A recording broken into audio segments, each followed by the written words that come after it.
Hey, what's going on, peeps? This is your man, Derek Terry, host of I'm Not Complaining, I'm Just Saying. Where we're going to complain, be prepared to bring solutions to the table. I believe this is the first time I've actually done a live broadcast using YouTube. So um, bear with me if this doesn't look the best. I'm not really used to using it, and I'm not used to really recording live. Well, going live, I record live and then broadcast. But I'm here down south, stuck in a location for till tomorrow, and then I'll be venturing a little bit deeper south. But with that being said, let's go ahead and get to the topic. The topic is Charles County. Well, data centers in Charles County, to be or not to be. And then really that is the question.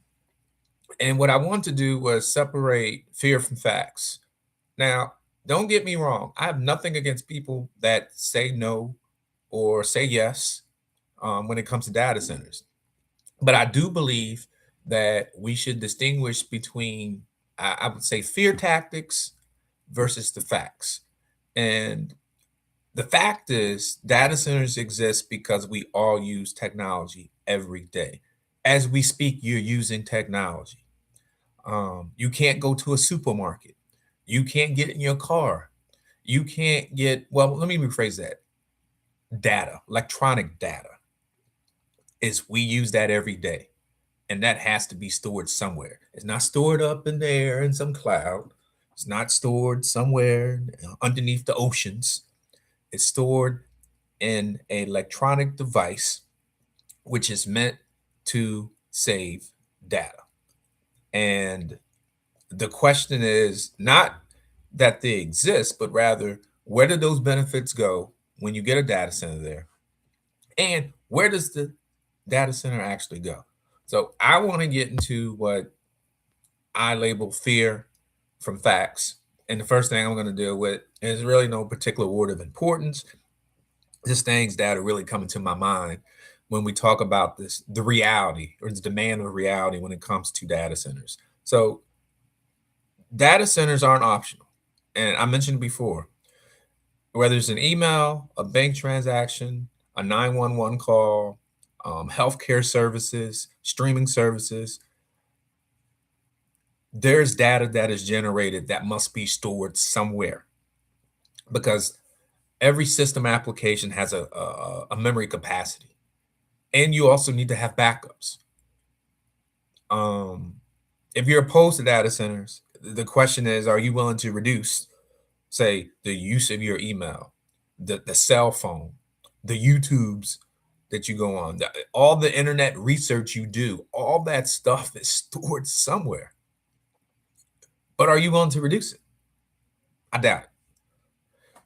The next we talk about really is the key for a lot of people's environmental standards. So the modern data centers, most of them, they meet what you call these strict environmental and energy standards for commercial development. And most of the opposition that has been to data centers is really related to outdated facilities. It's trial and error. When they built these things, there probably wasn't a lot of environmental concern. So unfortunately, we had to be succumbed to a degree to the impacts of these outdated facilities. Now that we evolved, there's a lot of upgraded facilities that are actually being proposed today or have been built because of the strict environmental energy standards. So I'm having a hard time finding out why people would think that the new data centers would ignore the mistakes from the old one, especially if you haven't been to those. And that is the key. Now, I know for security reasons, it's going to be difficult to get there. But anybody in Charles County who is running for a position or you're an incumbent, I'm 99.9% sure that those data centers, whether it's in Loudon or Frederick or the DMV, will give you a tour or limited tour in regards to what's going on. The other thing is dealing with water usage. Not all data centers use water cooling or use water. And if they do, there is less water that is used with the data centers than it would be in residential and agricultural development. farms, they rely on water. I would probably say 100% of their product relies on water. And without water, stuff cannot grow. Now, I'm not saying that they're wasting water, but what I will tell you is that they need water, whether it's through rain or through irrigation systems, whatever it may be, residential, every day. And having traveled, I wouldn't say most of the world, but in countries where there are limited resources when it comes to water, phew, the US by far is the worst when it comes to conservation of water and energy. By far. I mean, the worst. We waste, we just waste. Um, but I wouldn't necessarily use water as you know, the, as the overall industry we should be focusing on because but people want to use that. The economic impact.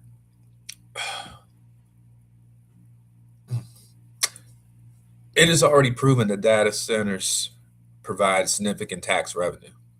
There's no ifs, ands, or buts. And it's really incumbent upon your elected officials of how that is structured without adding students in schools or the strain of emergency services. That's why most data centers, they actually help to decrease the property tax in that area and bring about revenue that other types of businesses wouldn't be able to bring. People talk about Morgantown and all that industrial, what I call industrial type pollution. That's not going to bring you the type of revenue that a data center would. And but also you get into the jobs argument. They do create high paying jobs, whether it's construction or electrical, HVAC, IT, and create some because you need for that long term operational roles. But every type of business that come in is not always going to be the economic driver to be labor intensive. It just isn't. And the reason I say that, I'm saying we have tons of chicken shacks, right? Or chicken joints. They're creating jobs, but they're not creating jobs for somebody to go out here and afford a house out here.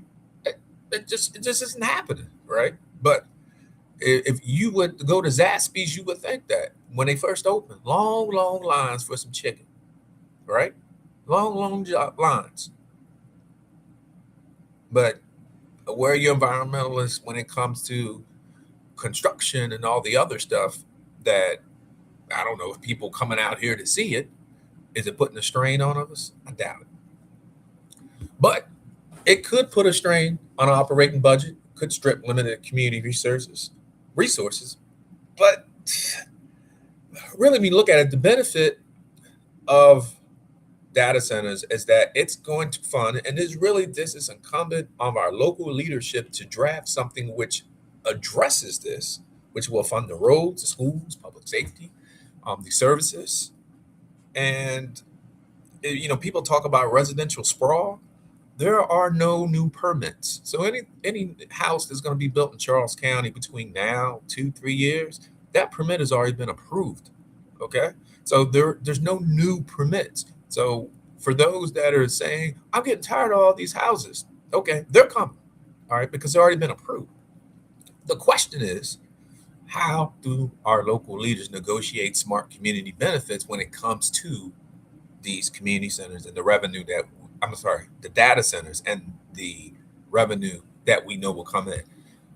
And really, for these just say no people, I'm not saying just say no is bad, but it is bad when you can't provide how we're going to get the revenue and why we're going to use the leverage. And what I mean by that is that the data center goes somewhere else. It's going to go somewhere, but the demand is going to stay the same. It's going to stay the same because as you say no, you're not giving up your cell phone. You're not giving up all the stuff that you use that has that. You're not. Because if you were, that's the first thing you would say.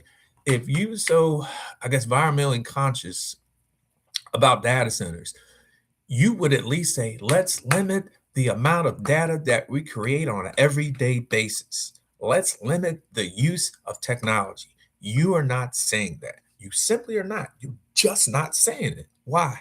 Why aren't you saying it? Because if you say it, believe me, it will lessen the demand for data centers. But you're not going to say it because you rely on it. It's almost, the old saying my wife would say, you want our rhythm, but you don't want our blues. It doesn't work that way. Either it just doesn't work that way. But then we also, just like I mentioned, it gets into revenue accountability. And it means that if we turn down this revenue, what is the immediate realistic plan to replace it in the short term? That is the question that no one seems to have the answer for, especially the just say no people. They simply do not have the answer. Because if you do, I'd like to hear it. I like to hear it. Then it gets back into you. It questions me your credibility because you make blanket accusation. Can't get the words out. Blanket accusations that aren't policy. You claim that it does harm data centers, but when you show the data is coming from, once again, a facility that probably is not upgraded. The studies are old. And when we ask for the receipts, we don't get the receipts. People can put anything on a website. That's why I didn't throw all these websites. You can do all the research yourself. And the biggest research is going to come from the facilities itself. It's going to come from there. And I'm talking about the upgraded ones. So at the end, good decisions, they're made on facts, not fear. And to me, responsible development isn't about saying yes or no. It's about saying yes with the standards, the transparency, and the accountability. Whether you agree or disagree with data centers, that remains to be seen. But what I will say is that I'm not going to say yes or no. But what I will say is that I want all the details that are relevant. And I'm not out here trying to scare people. Because once again, at the end of the day, like I said, if you are so against data centers, you should also be against the creation of electronic data and the volume that is being created on an everyday basis. You should also be for limiting technology. Really, you shouldn't even be watching me on this because as we speak, this information is being stored somewhere in a data center. But guess what? You do. Whether you send out an email, stream, whatever, you are using the data. You want the rhythm, but you don't want the blues. You can't have both. You got to find a middle ground. But hey, I'm not complaining. I'm just saying. Peace and blessings.